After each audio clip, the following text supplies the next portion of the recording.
The verdict of fear. The Galactic Tribunal stretched before Commander James Mitchell like an amphitheater of judgment. 7 towering pillars of light represented the supreme species, each one pulsing with the unique energy signature of their civilization. The Vorthan pillar glowed deep purple, its representative existing as pure energy within. The Krillian ambassador floated in a sphere of liquid methane, tentacles pressed against the transparent barrier. The others, the silicon-based Orthax, the hive-minded swarm collective, the crystalline resonance, the gaseous ethereals, and the ancient machine intelligence known as the Axiom, all waited in perfect stillness. James stood at the center of the chamber, his dress uniform crisp despite 3 days of continuous hearings. Behind him, a small delegation of Earth's finest diplomats, scientists, and military advisors maintained their composure. They all knew this trial was theater. The verdict had been decided long before humanity received its summons, the Vorthan energy being spoke first, its voice resonating directly in their minds, rather than through sound. Commander Mitchell, humanity stands accused of destabilizing the galactic order through uncontrolled expansion and emotional contamination of other species. How do you answer these charges? James stepped forward, his boots clicking against the polished floor that reflected stars from 1,000 systems. Honored representatives, humanity pleads not guilty to all charges. We have colonized only uninhabited worlds, following all established protocols. We have engaged in peaceful trade and cultural exchange with willing partners. If making friends and sharing knowledge is now criminal, then perhaps it is your laws that need examination, not our behavior. A ripple of displeasure passed through the 7 pillars. The Krillian's tentacles writhed in what James recognized as irritation. You colonized 37 systems in merely 40 years. The Orthax took 3,000 years to claim half that number. With respect, James replied, the Orthax chose their pace. We chose ours. No galactic law sets speed limits on peaceful expansion. The Axiom's mechanical voice cut through the chamber like grinding gears. Statistical analysis indicates human influence increases emotional decision-making in other species by 347% after prolonged contact. This represents unacceptable deviation from baseline parameters. Dr. Rebecca Torres, Earth's lead xenopsychologist, stepped beside James. You mean we teach others to laugh, to hope, to dream beyond mere survival? Yes, we're guilty of that. We showed the Fenari merchants that trade could be joyful, not just profitable. We taught Zellan warriors that strength could protect rather than just destroy. If that threatens you, perhaps you should ask yourselves why. The ethereals swirled. In their containment field, their gaseous form darkening. You speak of protection, yet human military tactics have revolutionized warfare among younger species. Your concept of combined arms and adaptive strategy spreads like a virus. Admiral Chen Wei moved forward to stand with James and Rebecca. We shared defensive strategies with species who asked for help against pirates and raiders. We taught them to protect themselves because the Council's protection comes with a price. Total submission to your unchanging order. The chamber fell silent for a moment. Then the resonance began to sing, their crystalline bodies creating harmonics that translated into words. The evidence is clear. Humanity's emotional volatility, rapid expansion, and infectious cultural influence pose an existential threat to the stability we have maintained for 10 millennia. James felt his jaw clench but kept his voice steady. You mean the stagnation you've maintained? When did you last discover something new? When did any of you last change, grow, or evolve? You've confused stability with death, and now you fear us because we're alive in ways you've forgotten how to be. The Vorthan energy flared brighter. You dare insult this council? I dare speak truth to it, James shot back. You invited us to join the galactic community 50 years ago. We came with open hands and hearts. We shared our music, our art, our dreams.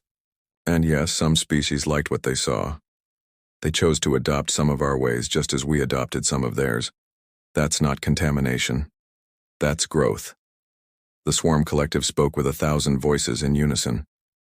Growth without control is cancer. The vote will now commence. One by one, The pillars announced their verdicts. Vorthon, exile. Krillian, exile. Orthax, exile. Swarm collective, exile. Resonance, exile. Ethereals, exile. Only the axiom paused, its mechanical consciousness processing, for several long seconds before finally declaring, exile with notation of logical inconsistencies and charges. The Vorthon spoke again. The judgment is rendered. Humanity is hereby exiled from council space. You have 50 standard days to withdraw all personnel and assets to your home system. Any human vessel found outside the Sol system after this deadline will be destroyed without warning. Your communication codes will be deleted. Your trade agreements are void.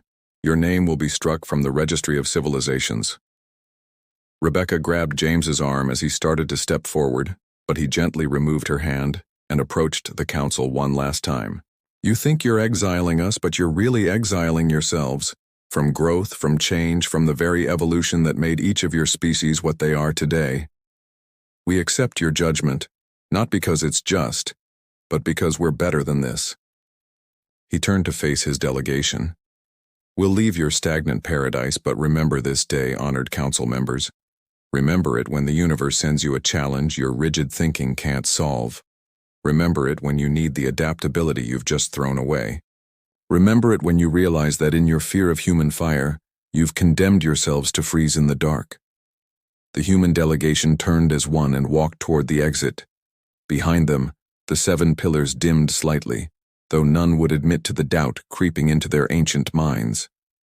Back aboard the Earthship Resilience, James stood before the observation deck with his senior staff. The massive council station floated before them, a testament to 10,000 years of unchanged architecture and unevolving thought. 50 days, to evacuate millions of people, Admiral Chen said quietly. It's impossible. No, James replied, watching as human vessels began arriving from across council space, called home by emergency broadcasts. It's a challenge, and if there's one thing humanity does well, it's rising to meet challenges. Dr. Torres pulled up holographic displays showing their colonies. We'll have to abandon infrastructure worth trillions of credits. Homes, schools, hospitals, entire cities we've built. Buildings can be rebuilt, James said. What matters is our people, our knowledge, and our spirit. Those come with us. Over the next 50 days, humanity performed what would later be called the Great Withdrawal. Every human in council space began the journey home. But they didn't leave empty-handed. They took with them every piece of knowledge they'd gained, every friendship they'd formed in secret, every lesson learned from their brief time among the stars. Some of the younger species tried to help, slipping supplies and information to departing human ships when the council wasn't watching. The Fenari merchants wept openly at the spaceports. A few Zellan warriors performed their honor salute as human military vessels departed. These moments were noticed by the Council's surveillance systems but deemed irrelevant. After all, once humanity was gone, these contaminated species would return to proper behavior. On the 50th day, James stood on the bridge of the last human vessel to leave Council space. As they approached the border, he opened a wide-band transmission, knowing the Council would be listening. This is Commander James Mitchell, last voice of humanity in your space. We leave as ordered, but we do not leave broken. Every challenge makes us stronger. Every setback teaches us something new. You've given us the greatest gift possible, the freedom to evolve without your constraints. We'll use that gift well. He paused, then added, when you need us, and you will, remember that you chose fear over friendship. Humanity out. The Resilience crossed the border into the Sol system, and behind them, the Council's detection grid registered 0 human presence in their space. The Supreme Species returned to their eternal deliberations, confident they had protected their perfect order. They had no idea what they had really unleashed. The return of the Phoenix 75 years had passed since the Great Withdrawal. The Council station orbited in the same position, unchanged except for minor repairs. The 7 Supreme Species still met in the same chamber, still discussed the same policies, still maintained the same rigid order that had governed the galaxy for millennia. But beyond their sensors, beyond their comprehension, humanity had transformed. High Admiral Sarah Chen Mitchell, granddaughter of the legendary James Mitchell, stood in the command center of Phoenix Rising, humanity's new flagship. The vessel didn't exist in normal space. It rode the quantum foam between dimensions, invisible to conventional sensors. Around her, displays showed not just the Council territories, but layers of reality the supreme species couldn't even perceive. "Admiral, we're receiving the emergency transmission again," reported Captain David Okonkwo. "It's getting more desperate." Sarah nodded. For 3 weeks, they'd been monitoring the Council's increasingly frantic calls for help. The Void Hunters had arrived, extra-dimensional predators that consumed not just matter but the fundamental forces that held reality together. Entire systems were being unraveled at the quantum level. "Show me the tactical situation," Sarah ordered. The holographic display revealed devastation beyond imagination. Where once star systems had thrived, now only probability clouds remained, spaces where reality itself had become uncertain. The Council's combined fleets threw everything they had at the Void Hunters. But their weapons, designed for conventional physics, passed harmlessly through beings that existed partially outside normal spacetime. Dr. Elena Vasquez, head of humanity's Transcendent Sciences Division, joined Sarah at the display. "The Council's response is exactly what we predicted. They're trying to fight a multidimensional threat with three-dimensional thinking." "How many systems have they lost?" Sarah asked. 17 confirmed, possibly more. "The Krillian homeworld is under direct threat. The Vorthon are trying to shift to a defensive position, but they don't understand that normal space barriers mean nothing to the Void Hunters." Sarah turned to her command staff, humans who had been genetically and technologically enhanced during the exile years. Some had neural interfaces that let them think at near light speed. Others had been modified to perceive additional dimensions. A few had achieved what ancient humans would have called telepathy, but was actually quantum consciousness entanglement. "Analysis, Commander Joe." Joe's eyes glowed softly as he processed thousands of tactical scenarios simultaneously. "The Council will fall within 30 days at current rate of advance. The Void Hunters are learning from each encounter, adapting faster than the Council can respond. Probability of Council survival without intervention, 0.7%. Sarah nodded slowly. During their exile, humanity hadn't just advanced, they'd evolved. Forced to survive in a single system, they'd turned inward, exploring the spaces between spaces, the dimensions beyond dimensions. They'd discovered that consciousness itself could be a tool for manipulating reality. They'd learned to exist in multiple dimensions simultaneously, to think in ways that would have driven their ancestors mad. But more importantly, they'd remembered the lesson of their exile.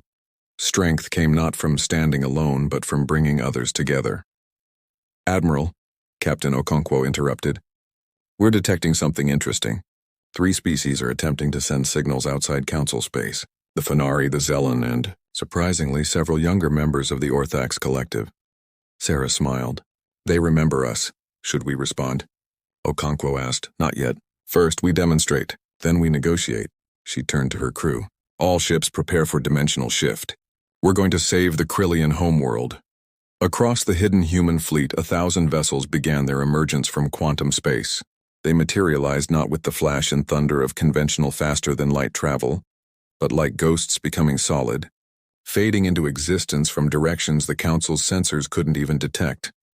On the Council station, alarms shrieked as massive signatures appeared throughout their space simultaneously, the Vorthan energy being fluctuated wildly. Impossible. The border sensors detected nothing. The axiom processed rapidly. Unknown configuration vessels. Technology basis incomprehensible. Threat assessment unable to calculate. Then they watched in stunned silence as the human fleet engaged the Void Hunters. Where Council weapons had failed, human attacks struck true. Ships that existed in 7 dimensions simultaneously could hit enemies that phase-shifted through only 4. Weapons that fired not projectiles but localized reality adjustments forced the Void Hunters back into normal space where they could be contained. Most remarkably, human crews seemed to anticipate the Void Hunters' actions, moving to counterattacks before they began.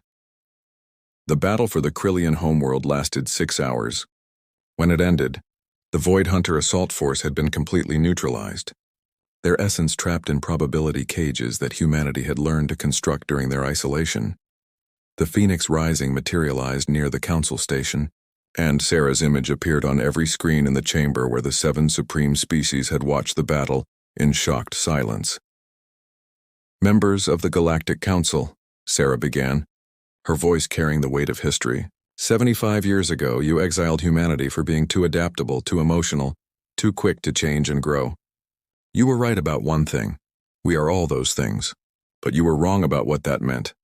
She gestured, and displays showed the transformation of the Sol system, cities that existed in folded space, planets whose surfaces extended into parallel dimensions, humans who had become something more than their biology, yet remained fundamentally human in spirit.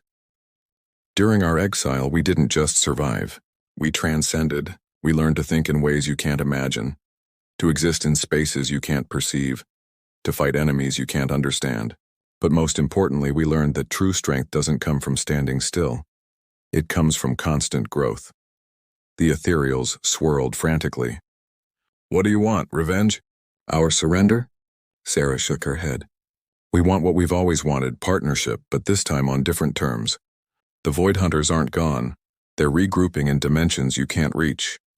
They'll be back stronger and more adaptive. You need us." "And if we refuse?" the Vorthan asked, though its energy field flickered with uncertainty. "Then we'll still fight the Void Hunters, because despite everything, we won't let innocent beings suffer for your pride.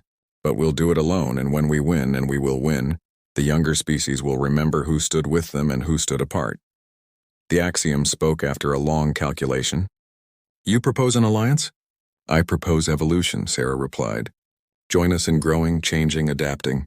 Learn to think in new dimensions, literally and figuratively, or remain in your stagnation and eventually face an enemy you can't defeat with 10,000-year-old tactics."